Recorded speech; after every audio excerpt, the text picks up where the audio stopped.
Hello everybody, this is Nikki with another episode of How to Claim Your Energy Back. So today I wanted to talk about how to not to waste your energy actually on things that do not bring you joy. I don't know how much you know about spirituality or energies or in general just how open you are to your overall general well-being. I think usually it's just people who ever had anything to do with mental health or had someone who had mental health issues wouldn't know this, because in general, like mainstream media and all the fake city lives and stuff like that, they don't talk about these things.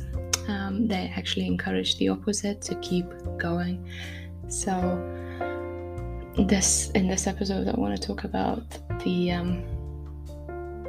energy leaks when they come from directing your energy into negative things. So anything we focus our attention to, so energy is everything, by the way. Just when I say energy, it means your attention. Wherever you focus your thoughts, your energy in, wherever you put some effort in, whatever you think about, whatever occupies your mind, your dreams, your conversations, your thoughts, emotions, that's all energy. So wherever the law of the universe is, wherever you focus your energy, it multiplies. So when we choose to focus our energy on the negative, your world can very quickly become very grim, and nobody wants that. So I think I touched on these things in my previous podcasts inevitably.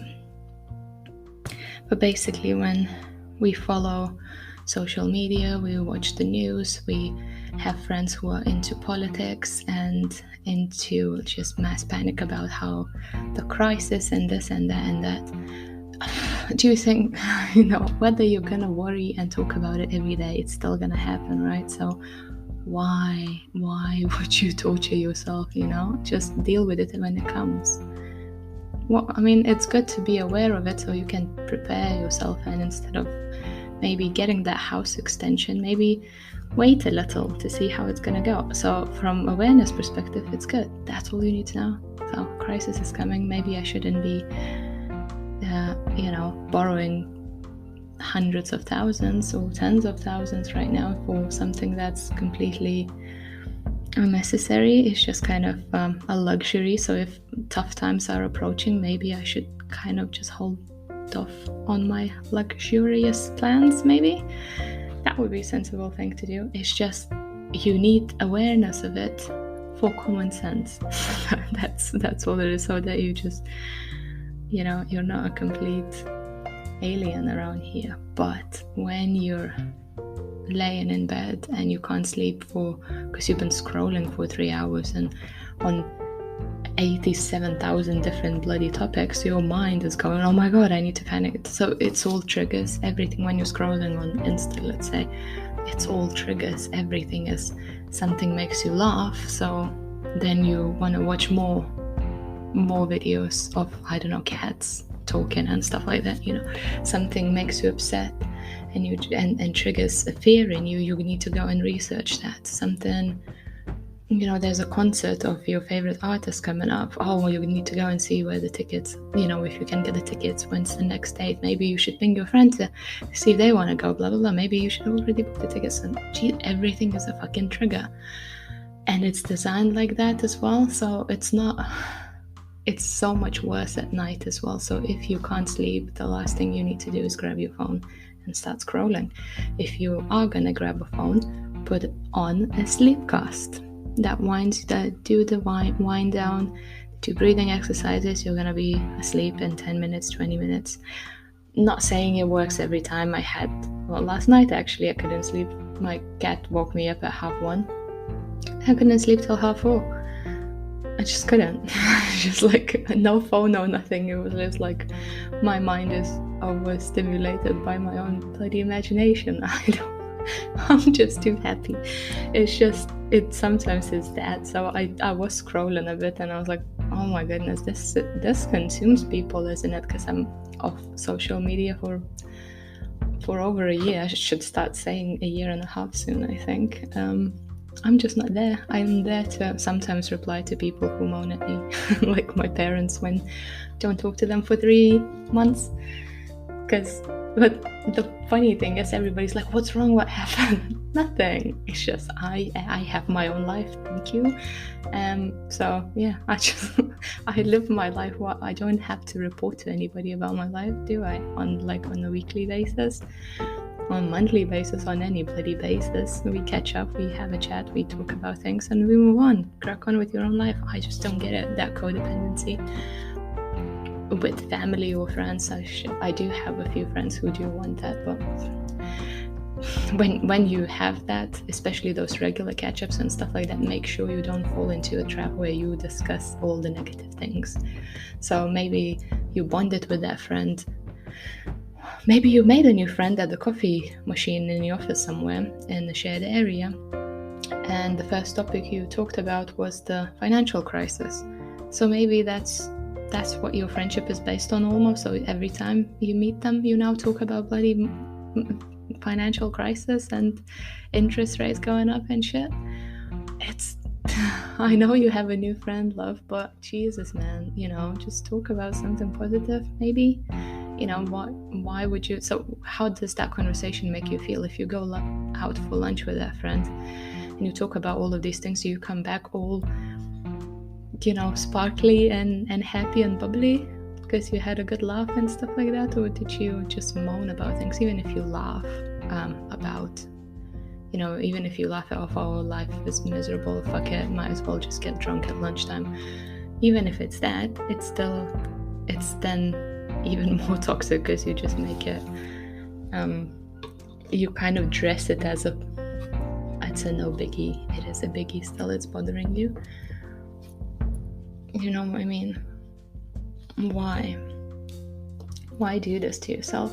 So instead of that, as I said, whatever you focus your mind on grows. So if you stuck into following the news and, oh, God forbid, if you're just someone who comments on things and has opinion about everything, fucking hell, man, you need to ground yourself into real world, into your body. When was the last time you actually checked into your body? I'm not judging. I had 3 years when I realized after 3 years that I haven't looked at my body in the mirror without clothes in 3 years. I just never looked at myself. So I didn't even know how I looked like until I went on holiday and I saw myself in bikini and I was like, yeah, no. That's not me. How did that happen? You should never feel like that. You should never look at yourself in pictures or in the mirror or anywhere and think, how did that happen? Who is she? Who is he? You should not ever. That means you're completely disconnected from your life, from yourself. You have to be.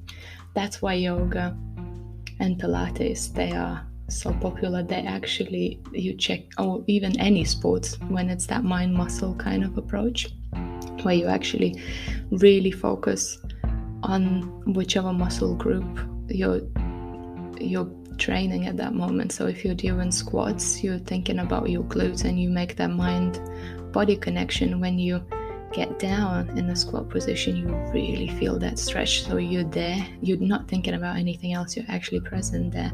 And if you ask people who are really into bodybuilding and body toning and stuff like that, that's the way to do it. It's not countless hours on a fucking treadmill while you're watching something on the screen, because sometimes you can just watch telly on the screen in the gym and run, which is better than nothing, but your mind is not connecting, so you're just doing things to your body and your mind is like, it doesn't get the signal that it needs to lose weight. You know what I mean? Is that what we're trying to do? Sorry, I thought we were watching telly. You know what I mean? It's almost that your mind kind of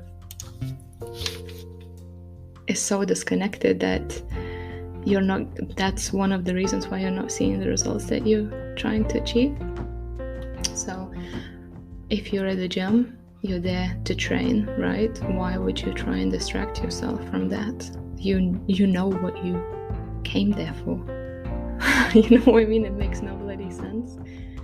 So you came there to train, okay, so focus on that. If you need music to pump yourself up, to get those vibrations higher, to get yourself into to get some beats and stuff like that, it's to get you in that kind of positive energy. It's cool when you sit there, when you walk on a treadmill with no incline at like 5 miles per hour speed, and you watch British Bake Off. What the fuck are you doing? I mean, what are you doing really? Why? And then you just moan. You come back home, and after a week of doing this at the gym, and then you go, well, what's the point going to the gym? I'm not seeing any results. Might as well just bake some cake that I saw on the British Bake Off. Sounds familiar, I think, doesn't it? Jesus, I hope not. But just, yeah. So those are energy leaks, and they're not only energy leaks, they're actually the portals for energy to leak. You know what I mean? You focus on, oh my god, this winter season now, COVID may come back, I don't know if I can have plans for Christmas, oh my god, it's this and that and that, the bills are going up. If you're in UK, you just, I'm so disconnected from this, whatever is happening, that I don't even know whether this cost of living crisis is global or just UK. I don't need to know, because what difference will that make to me? None. So yeah, in UK you got cost of living crisis, the bills are going up and blah blah blah. Okay, so and then on top of that, there are some things like that actually, so these are the things that are external and you can't control, right? There are things in your immediate environment as well. You got, if you start from a bit, so if you imagine yourself in a circle, it's you here in the middle like a little dot. Then you got your immediate family, which are your kids and boyfriends and stuff like that, right? Then this extended family where you got your aunties and cousins and grannies. And then there's work, and it just keeps peeling as an onion, right? But you're that little seed right at the center, and out of, when it comes to your attention and where you focus it, all of that energy that you have, you're more likely than not focusing it on those external layers, those external circles around you. If you never ever ever at the end of the day get to, in the whole length of the day, never got to address yourself, you're just existing. You're not actually living. You're just existing to serve others. So you're food to everybody else. You're helping everybody else to live their lives while you're just existing. So you're like an energy donor. You're just there like a battery in the middle of those, and of that onion, right? You're just there in the middle and everybody's feeding off of you. You're not getting anything back. So it's not an energy leak, it's a total destruction. And maybe I feel a lot of you are gonna get triggered by that. When was the last time you looked at yourself in a mirror? Or have you ever felt like, what happened to me? Like, how did I get here? In whichever way, it could be gaining weight, losing weight, getting stretched more, suddenly you got cellulite, suddenly, I don't know what happens to men, like belly gets more hairy. What do you get? I don't know what your problems are. Beer belly usually, I think it's your problem. There's not much else that can go wrong with men, but women are a lot more picky about themselves, so it's just being present in the moment and trying to focus on things that bring you joy. Like, you know how, I think I talked about it as well, how I love clean house, like the clean and tidy house. I used to spend the whole Sunday every week just doing the chores in the house and just getting everything really clean. This almost like OCD kind of clean. Not that bad, but it was a lot.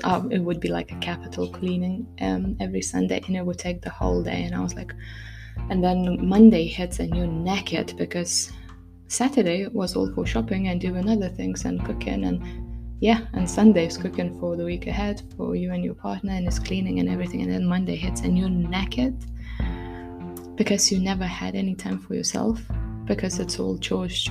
I need to do this. Weekend is it's not there for you to catch up on things you haven't done in a week.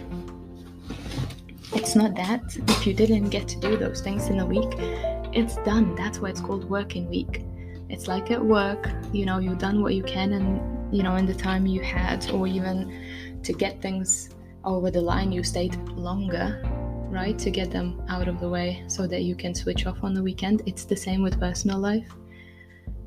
So you come back after work, right, you're cooking, and obviously you're not piling all the dishes for the weekend. You're actually doing some cleaning as well during the week. Just do a little extra, do 10-20 minutes every day, and you're not gonna have to sacrifice all Sunday to clean everything. So maybe one day you're gonna put the washing away, another day you're gonna just hoover around. Maybe it's a Wednesday, you're gonna just hoover around because it's been a few days. Maybe you're just gonna do this and that and that, and that way you don't have to sacrifice your whole day on the weekend. And weekends, it's nothing wrong with going and meeting family and socializing and stuff like that if you want to. If you get to a point where every first Saturday of the month I'm going there, and every Sunday of the month I'm doing this and blah blah blah, as long as it's not a set in stone schedule, it's fine. You should not have anything scheduled at your weekend. Maybe you're gonna have beauty procedure scheduled for Saturday because you couldn't, because beauty therapists don't really work late nights anymore.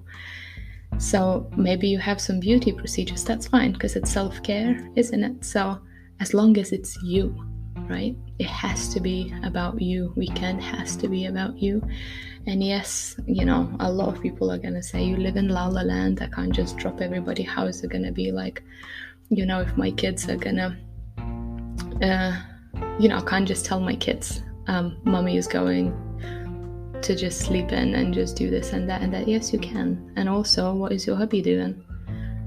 Because more often than not, men do actually have weekends to just chill. What do? We clean, we cook, we make sure kids are ready for schools and stuff like that. I talk like I have kids. I don't, but I have a lot of friends who do. I know how busy their weekends are. They need to do the weekly shoppings, they need to do this and that and that. Dude, what are the men doing on their weekends? Oh, I got football practice, I'm going with my mates to play golf. Oh, there's football match on the telly, just gonna watch that. Oh, I'll go and cut some grass. Grass cutting is not a fucking chore, dude. It's just it's the same as putting the washing away. It's like the same amount of effort. So one thing, they take such pride in, I cut the grass and it's such a big thing. It's not. We do like 15 of these things in a day and we don't make a big deal out of it. So start utilizing that other adult in your life, because they are not babies. They didn't work harder than you. It's never the case. And call me sexist, I don't care. It's never, if you're in a couple, it's never the case that man does more than a woman. It's just, if you have kids, it's just not a thing. Simply because we can't do as little as you do. We cannot function like that because women can multitask and men can't. So we wake up in the morning and we're already doing more than you do, because we're just partially because we need so much more maintenance than for our own bodies than you do, so they can sleep longer. We need to get up early, we need to get our hair done, we need to get put the makeup on, we need to get our gym bag sorted, we care about what we eat, they really don't, and stuff like that. It's a lot of these little things that we do that men don't, and that just means we're constantly, it's not even on the tasks itself, who does how much cleaning, who does, just as the human being, the feminine and masculine, energy. So it's not necessarily man and a woman. It could be very masculine woman, right? Or very feminine man as well. So it's not about the genders, it's more about the energies of feminine and masculine energies. Feminine energy is it's giving, it's shit. We just always, if we can do more, we will do more. Whereas men is like, if I can get away with the bare minimum, I'm so content about this. So that would be the masculine energy. They're just like, yeah, look, I'll just take care of the basics, right? We got money coming in, right? Cool. The car is going, yeah. We got a roof over our heads, yes. Plumbing is all cool. Electric's fine, yeah, cool. Yeah, I'm watching football. So yeah, it's a joke, but I do mean it. So if you want to attack me somewhere, fuck, you know, I can't stop you. Then again, what are you gonna do? Focus your energy onto negative. So instead, laugh it off and help your other half more voluntarily. And you know, when they say happy wife, happy life, that's how you make her happy. You actually step into your adult shoes and start doing things as if you're equal. That's a shocker. You're equal. Oh my god, she's not your maid? She's not your private cook? Jesus. Well, that's news. I'm really in the shitty mood. Not a shitty mood, but in really like asshole woman mood today. I don't know why. So just to talk more about the focusing your energy on things like financial stability and stuff like that. I actually attended a webinar earlier this week where they were talking about the guy was actually spiritual as well. I don't even know half of the time. I keep attracting these people around me, I think. I don't know half of the time whether they even know that they are, which makes me really intrigued. So I really like hearing those things. And the guy was like, do you think the universe wants you to be broke? It doesn't. It wants you to thrive, and don't get out of that victim mentality, get out of that, all of those, oh, I should do this, anything that you are influenced to do because of the mass pressure from like peer and like society and stuff like that. All the shoulds should just go through the window and be replaced by could. So when they say you should save this 25% of your wages, probably not that, probably 5% of your wages, you should put to the savings, and you should do this and you should do that. When you say should, that immediately triggers a restriction. So it's a must. I have to do this, I have to do this, I have to do this. No. So that kind of keeps indicating to your brain and to your own little soul that you have no choice. I have to do this, so I have no choice. But instead, if you go, well, if I choose not to spend this on that this month, I could put some money aside. So that's, I could, and so I choose, and then I could because I chose. You know what I mean? It's little things to just reset your mindset to get yourself out of that victim mentality, because when you're in that survival mode where you just think you have no choice and your back is against the wall and stuff like that, that's when you lose motivation to do anything. You just feel like you're a puppet and you're drained and stuff like that. You are a puppet and you are drained at the moment. If you resonate with anything I said, you are. But you can, now that you heard me, right? Now that right now, you can choose not to be anymore. So from there, I'm just like, I'm not going to be a puppet anymore. What can I do? Well, I'll tell you what, I wake up in the morning, and if I feel like sleeping and if I feel like staying in bed for another half an hour, I'm just going to do it. And yes, what's the worst that's going to happen? Your kids are going to come to your bed and say, oh, mommy, get up. And you're just going to go, nah, I'm lazy. And you're just going to have a cuddle and have some giggles. Guess what? That's how you replenish your energy. They're going to find it funny. Nobody's going to get upset because you've always been there for them. Once you start, like, honestly just say, I'm tired, but not in the... You can, of course, if you're completely overburdened, you should be able to offload. But sometimes it's like, I'm just really not feeling it. And when you say that to people, they kind of start seeing, when you're not attacking them, they kind of start seeing that, yeah, you actually are doing a lot. Let's just sit here and cuddle for a bit, or watch telly from bed maybe for a bit, and then we're gonna go and make pancakes and stuff like that. You know what I mean? It's just, it's be more positive, either from within straight away, or try to set some boundaries so you can claim some. So once you set some boundaries, you claim that energy back to make you feel more positive. When you're more positive, everything around you starts changing. So for example, if you have a lot of debt, and you just barely keep enough with all the minimum payments, and you have so many credit cards that you can't even count anymore, and you're missing payments because you just try to ignore it, it's just too much, you're not looking at it, and it's piling, and the letters are coming in, and this and that and that, and it gives you anxiety. So what do? You avoid it at all costs. So you'd rather do all the cleaning and everything just to just to keep yourself away from thinking about that. So when you're running and hiding from something, that thing grows. If you don't address it, it grows. So with the negativity, not only, it's really dangerous thing, not only that if you consume negative things or surround yourself by negativity, not only then it grows, it also grows if you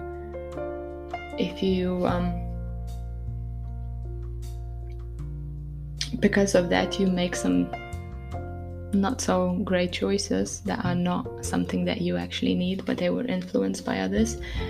And like that, right, you try to push it away, and it grows and grows and grows. Like anxiety, you're not dealing with something, or like somebody's hurting you, and you feel drained and violated every time they say this, but you don't say anything about it, and you try to push it away. It grows into hate, and everything grows. Whatever you try to suppress and hide from yourself, it just grows there in the background, simply because it hasn't been addressed. So I did say, at the end of the day, you just do that little wind down and say to yourself, I claim my energy back from everyone and everything to focus on my own healing. That's gold.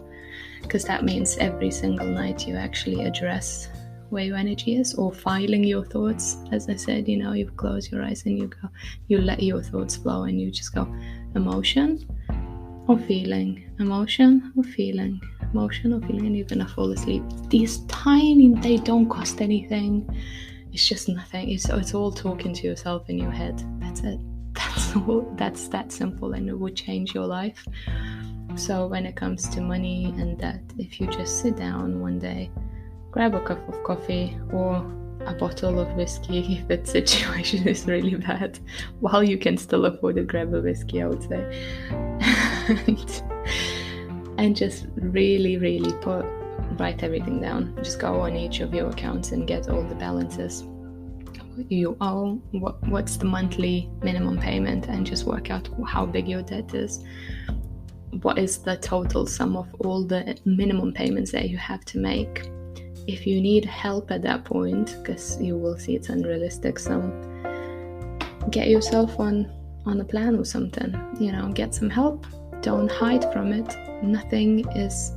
It's just gonna give you that peace of mind, and it would take those money worries away from the forefront of your mind. So at least it's nothing worse than, you got yourself in debt, but you don't need to beat yourself up for it. The society wants you to beat yourself up for it, so that you work harder and that you worry more. Because when you work harder and you worry more, you're naked. When you're naked, it's easy to manipulate you and get you into more dependencies, more. You just owe all the time. You just owe them. So that's what they want, right? That's what the mass mindset is going. That's where it's going. So you want to break out of that, and to do that is to stop running. And I completely relate to this, and I had to do a couple of check-ins with myself, because, as I said, I try to keep myself out of all of the politics and stuff. But sometimes there are things that you could have to kind of just sit and stop running, sit down, assess the situation. Don't judge yourself, with no judgment, with nothing. You just go, okay, that's my situation. Can I afford this? No. Okay, I need help. Get help. That's it. And you will be doing it. You know, you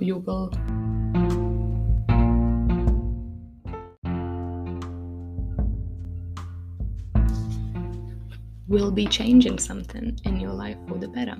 So the key is not to judge himself. The key is to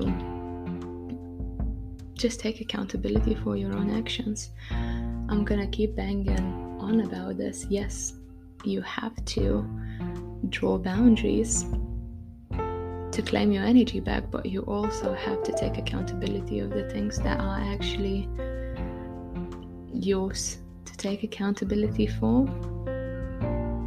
You know, so if you can say, you know, oh, I was in such a horrible relationship, he was so bad with money, blah blah blah, I had to always cover for both of us when we went on holiday and stuff like that. I had to use my credit rating was better than his, and I always had to use my credits. He's the reason why I got in debt and stuff like that. Okay, sure.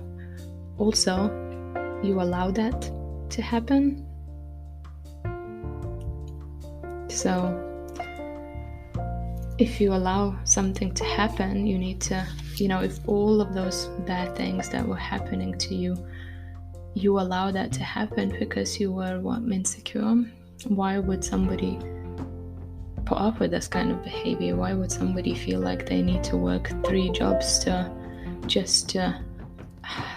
feed someone else's bad habits, right? Maybe you're not a smoker, you don't drink, and you don't have any other addictions, right? You're clean, you're doing what you can, you have a well-paid job, you do yoga, you look after yourself, blah blah blah. Your partner is drinking, smoking, he's lazy, doesn't help you, and also he's got loads of these addictions, like, that are not only not good for him, but also he can't really afford, can he? Because if he could afford them, he could afford to take you on those holidays as well, or at least do halfsies, right? But clearly, you know, it's not that you need to take on the debt or you need to work hard and earn more money to save him. No, he needs to pull his finger out and get it done himself. So he's not taking any accountability for what he's doing, and you are not taking accountability for the fact that you're allowing him to take advantage of you. It's a hard pill to swallow. I had to swallow it a few times in my life. I have some people in my life that now I can see how manipulative they are. They wrap it up very nicely and stuff, and I can see it. I won't necessarily remove them from my life, but now that I can see their ways, I just look at them. They try to manipulate me into something. It's usually the guilt and stuff like that, you know.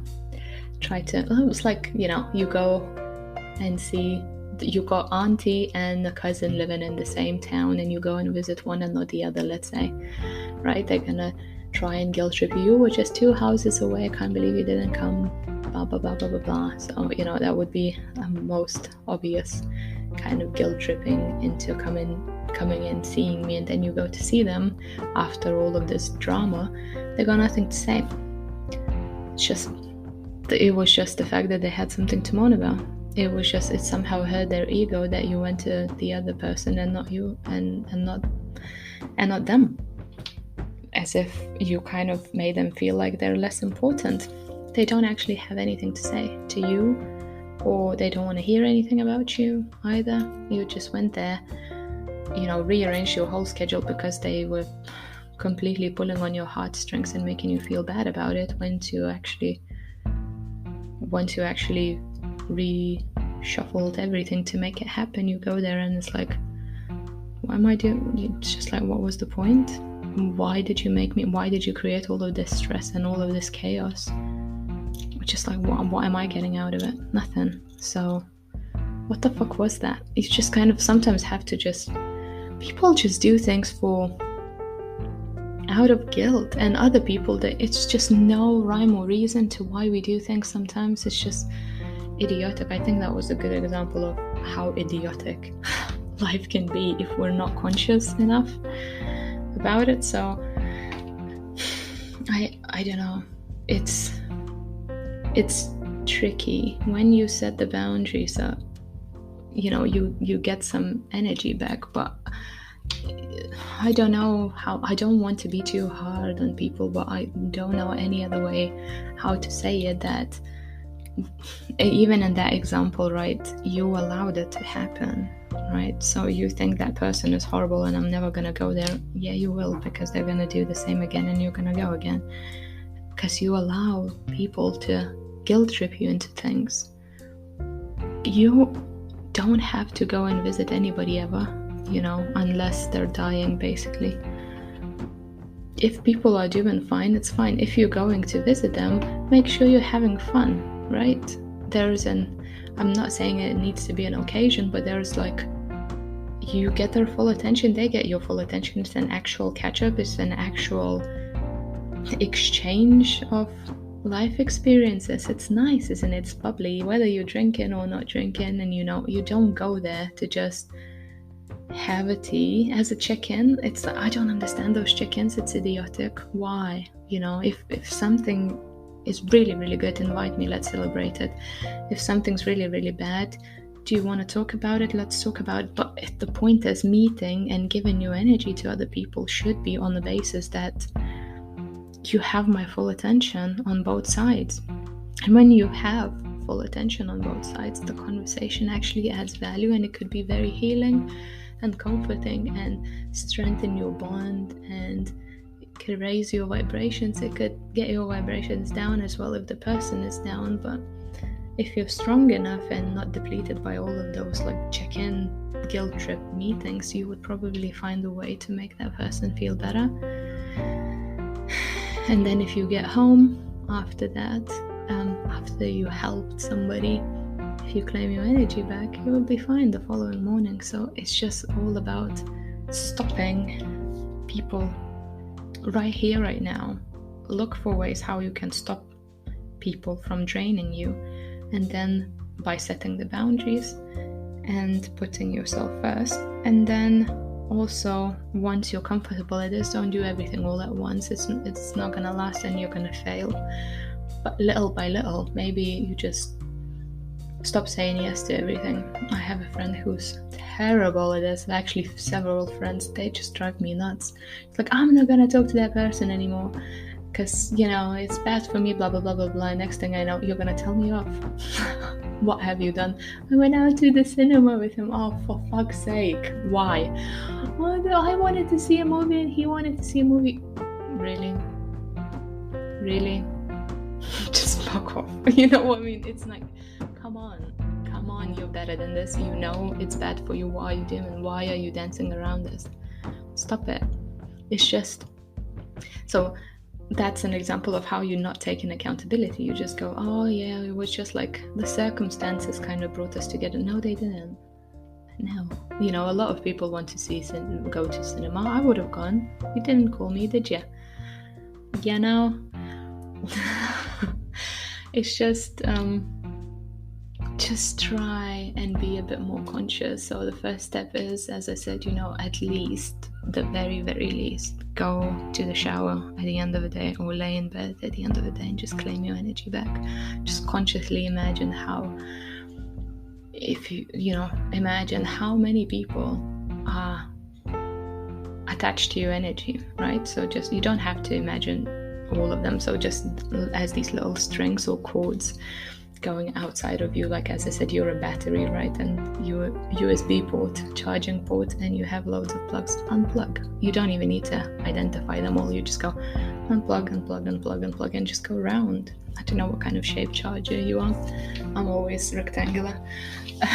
But you just unplug all of them and plug yourself into the source and get yourself charged. And then it's inevitably going to be that people are going to plug into you during the day, but at least you're going to be charged properly to actually meet the demand, you know? At least that's the first step. Then you start saying no, so you don't have to unplug that much at the end of the day, because, you know, you already said no. This percentage of my available ports are now out of operation, thank you. Don't need to sound like a cyborg, just saying. That's where it is. That would be step 2. And step 3 is once you're comfortable with these 2, it's actually starting to see where I'm leaking my energy voluntarily. Where do I allow people to drain me? And then stop doing that too. Your life is gonna change. It's not just people, it could be situations, you know, like, as I said, you know, the financial, like having debt and stuff like that. And just as a side note, right, if somebody is pushing you to, if you're in lots of debt right now and somebody's trying to talk you out of getting help, like getting I don't know how they call some debt help. There are these organizations that can give you help. There's not always bankruptcy, right? There are other things they can do to help you pay off your debt. But then, I'm not gonna do this because then it just means like it's almost like a really bad thing for you to do. It's like it's frowned upon as getting help with your mental health used to be frowned upon as well, but now it's kind of getting more light to it, you know, there's more light coming to it, so it's kind of more acceptable, but it's only more acceptable because more people are broken to a point where they need mental health support in one way or another. With financial support, it's still a stigma. So you tell, you know, I think the general view is that if you're getting some of those debt management plans and stuff like that, you're actually getting help. You're put on some kind of contract with the government or whatever, or those financial organizations. You're screwed basically. Might as well go bankrupt. No, you know, it's help there, just like all the counseling and everything. And beta blockers and antidepressants have been help for years and years and years, but people frowned upon them because it was like, no, it's that means you're written off. That means you can't keep up with the world and stuff like that. That's false belief. That's preventing you. It's like mass false belief that's preventing you from actually getting your life in order, just like getting mental health help. So don't try and get talked out. Don't get into people saying it's gonna be really hard to get a mortgage on your house because whatever, you know, this stays on your record for 6 years, blah blah blah. Every missed payment stays on your fucking record as well. So you know, you shouldn't be worried about your credit record if you fucked up anyway. You should be worried, right? The whole point is to get it up, but you don't have to be worried about buying a house because you can't afford it right now, can you? The reason why you can't afford it is because you've got all of this debt. So do whatever. It's a vicious cycle, right? You need to break yourself out of it. The only way to break yourself out of it in a healthy and non-soul damaging way is to actually take accountability for it, get some help, and just stick to it. So once you get yourself on the debt management plan or something, you just stop taking on any more debt. You just take that as help, take it seriously. A bit like with mental health as well. You get signed off, right? And they leave you alone. You attend those counseling sessions, but that's it pretty much. The rest of the time you're on your own. You just do what you want. So you can spend the months that you're signed off with stress and anxiety, daytime drinking with your friends, or you can actually take it seriously and get yourself sorted in that time off. So it's the same with that. They put you on some kind of plan, right? You make one payment a month, you don't have to worry about anything, so it frees up your mind. It helps actually with your mental health as well, because you don't feel like harassed by all of these creditors and stuff. And then and you just take it seriously and don't fall into the old patterns of getting more credit. No, you actually build yourself a safety net. You build yourself a little capital, like of a couple of thousand maybe, of untouchable money, which you never had the chance to do before, right? You just do things your own way to get where everybody's trying to push you. Because where they're trying to push you is like, well, you have to have this, you have to have your mortgage by 30 and you have to do this and that and that. And I was like, why? Because people who have mortgages right now, the interest rates apparently are going sky high. I never had any care in those anyway. But yes, property is a good investment, but why is it actually, when you really, really think about it, is it your priority to own something? It makes a lot of sense. I know you pay less in mortgage payments and you pay for the rent, and knowing that what you're paying every month goes towards paying your own loan essentially, rather than someone else's, because when you're renting, you're paying someone else's mortgage, right? I get it. I get how your ego gets hurt and bruised and shit like that, but not everybody's on the same boat. And I don't understand why the society is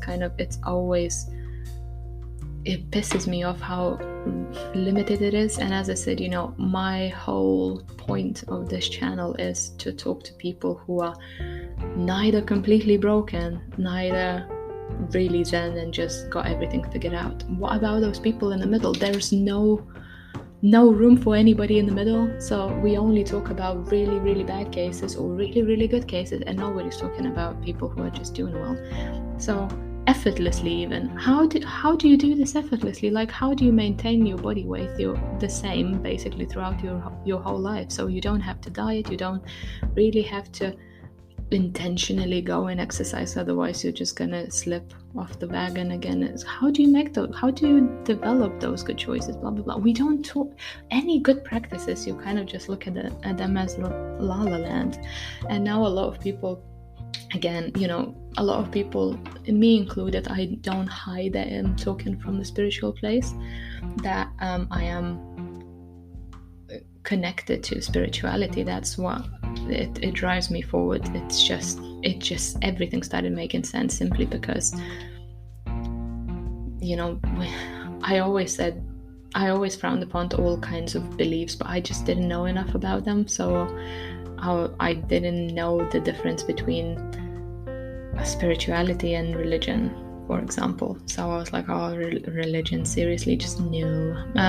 Buddhism seemed to be way too interesting for me to ever dig into, because in my head Buddhism was the religion, and I was like, I am not gonna take part in that shit. It's like, I cannot read about it because it's too interesting, and I would probably end up being a Buddhist. But it's not really a religion, apparently. It is way of living. So it's spirituality. And for those who are interested, the difference between religion and spirituality is that religion tells you to follow the rules. It tells you who your God is, and it tells you what the values are and stuff like that, what do's and don'ts, and you're always kind of a sinner. And with spirituality, you create your own belief system. So once it guides you inwards, and from there you set what your values are, you set what's important to you, you set what principles you want to follow, what kind of environment you want to create around yourself, what kind of people you want to interact with. So that's the difference. And then if you resonate with any labels like spiritual guru or yogi or whatever, whatever tags you want to put on yourself, if you wish so, because you resonate with those, that's fine, do it. If you don't, you don't have to. I don't feel like I need to tag myself as anything. I'm just me, and I'm spiritual. I think that's a tag enough. broad enough tag, if I need to put any on myself. So just always think about everything from your own perspective and don't compare yourself. I cannot say this enough. I think I say this in every single podcast. Do not compare yourself to others. That mortgage thing is just the most idiotic thing ever. Why do you take mortgage when you actually have spare 25k in your bank to put it as a deposit? Then you can take mortgage. I get it, when you have it spare. You don't have it spare, live your life. Why would you in your 20s spend your whole 20s saving money, depriving yourself from experiences, not allowing yourself to go and travel and know the world and do this and that and that? You shop at the cheapest shops, eat the shittiest food just to save money to put more towards deposit and blah blah blah. What the fuck are you doing with your first decade of your adult life? What are you doing? I haven't traveled that much at all, to be honest, in my 20s either. And that's why I really want you not to make the same mistake if you're in your 20s right now. Stop saving. Stop saving for fucking house. Why do you need it in your 20s? You just, go experience life, build your career. At some point in your career, you're gonna earn enough where you can just, but I don't know, now you're squeezing yourself to put a couple of $100 aside a month, right? Wait until, instead invest in yourself, right? Invest in your own experiences. They're gonna make you a more multifaceted person, which will attract better job opportunities, right? Because it's all, in every job, it's all about personality, really. It's, if you're a hard worker, it's cool, but if you have zero personality, that's who you're going to be your whole life, a hard worker, right? Once you're more social, because people love interaction and stuff, you need to, if you're working hard, you have no energy to be bubbly and energetic. That's what they want in the jobs, especially in the higher paid jobs. They want energetic people, right? With the drive for life, because they want you to have that energy in you to drive the business forward and stuff like that. So really the best investment is just to yourself, to your own experiences, to be that person who travels and has something to say and knows things and has friends in different companies and stuff like that, that you have those one-to-one conversations where you have each other's full attention. So you learn from them, they learn from you. It's so organic. Everything's so organic, and you will probably in your early 30s end up in the role where you're gonna effortlessly be able to put $500 or $600 aside a month, and saving for your mortgage wouldn't be such a burden, right? Just saying, why not? That's what I would have done if I could turn back the time. But the thing is with me, though, I'm not the best example because I don't believe in owning things. I personally have zero need to own anything. I'm happy renting. It doesn't bruise my ego in any way that I'm paying somebody else's mortgage. I don't care. I love this flat. I don't care. It's like, can I afford the payments? Yep, done. And I'm living here. I don't care. Who's benefiting, profiting, blah blah blah. Why would I? It's not my problem. My problem is I need to pay the bills to make sure that I have a roof above my head. That's it. That's my problem. And everything else, it's just, I can, if I want to improve my home, I'm gonna do it. If I want to travel, I'm gonna do it. If I like a car as well, I'm in my 30s and I don't have a driving license. And I thought, the first thing when I broke up and I moved out to live by myself, I thought, definitely now I'm gonna get a driving license, I'm gonna get a car and stuff. And I'm like sitting here going, a fucking car, it probably costs like a few hundred at least quid a month to run, right? Because there's it's the petrol, there's those MOTs, there's insurances, and there's this and that. And if something goes wrong, and I know nothing about cars, so I would definitely go to the garage, and they would overcharge me because I'm a clueless woman. So I'm just thinking, so it's probably going to be, let's say, 500 quid a month. And what is that actually going to add to my life? then nothing. It will actually take away all of my freedom to do things that I like, where I invest in my beauty and my spirituality and stuff like that. I would just become more financially burdened. Right now, my bus ticket costs 20 quid a month. And I don't even use it. No, sorry, a week, not a month. But I don't even use it that much.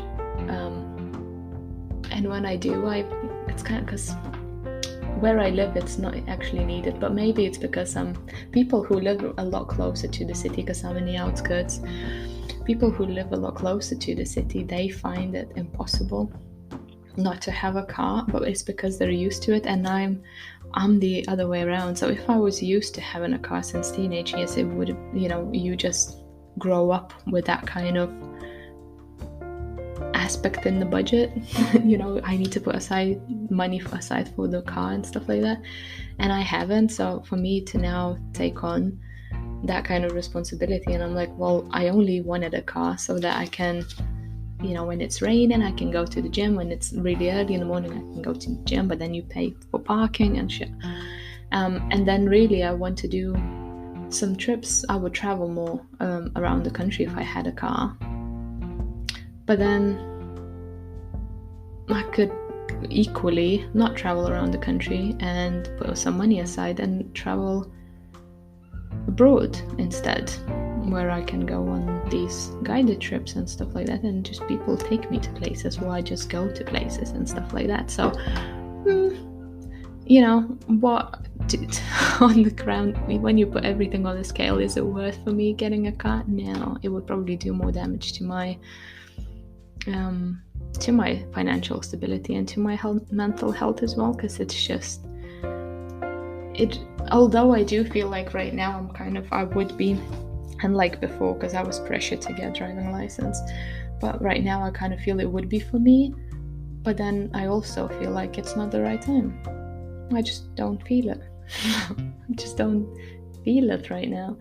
And maybe when I change jobs I will feel better, because if the money is just there for it, it's fine. I think that's how I look at things. If the money is just sitting there and I can just do it effortlessly without hurting anything in terms of stability and my mental health, then cool, I'll do it. But if not, I'm not gonna give in to any pressures of my own ego or someone else's kind of expectations, and someone else's expectations on my life. So I keep sharing a lot of things about me. I don't know if I like it, but but when I attended that financial I can't remember how it was called. It was something like sort out your stability kind of thing webinar. The guy was sharing a lot about his personal life, and he was like, for a really long time when I was in my 20s, I was like really bad with my finances. I was so badly in debt, and I was so angry at my parents for that they didn't teach me how to be better with money, how to take responsibility, how to be a responsible borrower and stuff like that. And I was like, and these personal experiences just click so much better than any kind of generic shit that you can talk about. And I know it really works with me. And when I was signed off and stuff like that, all of the people that I was watching, they were teachers, right? But they were all real people. They were not teachers and that's how I got into spirituality. I think I opened myself up. They were like, I'm just winging it. I'm just doing what I'm doing, and I'm just telling you how it was to me in hopes. And I said the intention that whatever I'm sharing is for the higher good of everybody else, and it works every time, and I keep benefiting from other people doing that. So I feel like it's my turn to give back with these podcasts as well. So whatever I learn from others, whatever I discover myself, I'm very grateful that I have the courage to actually share these things with you as well, in hopes that it will help you to claim your energy back and to be your true authentic self. So that's it for today. I love you lots. Set the boundaries. Take deep breaths. Claim your energy back. Be happy and positive. Don't focus on negatives. And make positivity grow in your life. I love you all. Nikki.